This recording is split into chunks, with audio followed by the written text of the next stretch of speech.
Guys এয়া দেখিবলৈ পাইছে মই কলগছৰ ওচৰ পাই গ'লোহি। এতিয়া মই ইয়াতে কলপুলি এটা চাই লৈছোঁ, এইটো কাটিব লাগিব নহয়। এতিয়া মই এইটোৱে কাটিম। গাইজ কাটি দিলোঁ বৰ্তমান।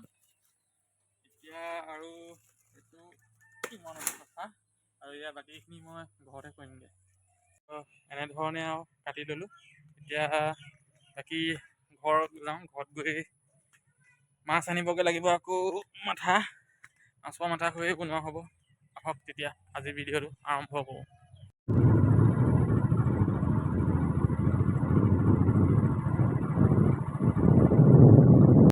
আৰু ময়ো এনেধৰণে আহি পাই গ'লোহি মাছৰ দোকান, আৰু মাছৰ দোকানত এতিয়া মাছটো লৈ, আৰু এয়া হ'ল মাছৰ দোকান। এতিয়া মাছ এয়া কাটি আছে আমাৰ নিতু দা। তেতিয়া আজি আৰু পলম নকৰোঁ আৰু আহক।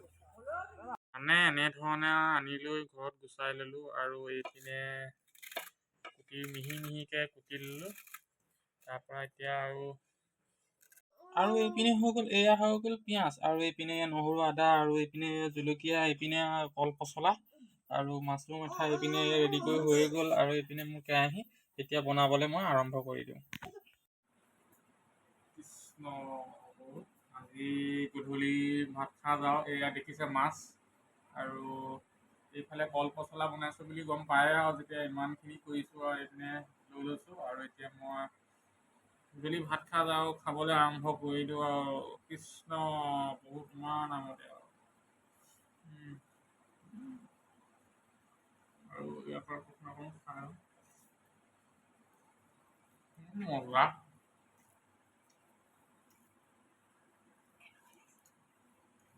বঢ়িয়া আছে। গাইজ কি ক'ম, আজি মই নিজে বনাবলগীয়া হৈছে, কাৰণ মাইকী মানুহ আকৌ বনাব নোৱাৰা হ'ল। সেই খাতি মই নিজেই বনাইছোঁ। আৰু ইমানো মানে হৈছে, ভালেই হৈছে বাৰু, মই ঠিকেই আছে। কিন্তু তেওঁলোকেও কওক কেনেকুৱা লাগে, কি হয়। এতিয়া আৰু আপোনালোকে খালে নাই, আৰু খাব সোনকালে। মই খালোঁ, আৰু বন্ধু বান্ধৱীসকল আৰু ইয়াতে কথা এটা কৈ থওঁ, মই ভিডিঅ'বিলাক দিছোঁ, আপোনালোকে যাতে চাই মৰম চেনেহ দিয়ে, আৰু মোৰ চেনেলটো মানে ছাবস্ক্ৰাইব কৰি দিব। ইয়াকে কৈ আজিৰ ভিডিঅ'টো মই ইমানতে সামৰণি মাৰিলোঁ আৰু।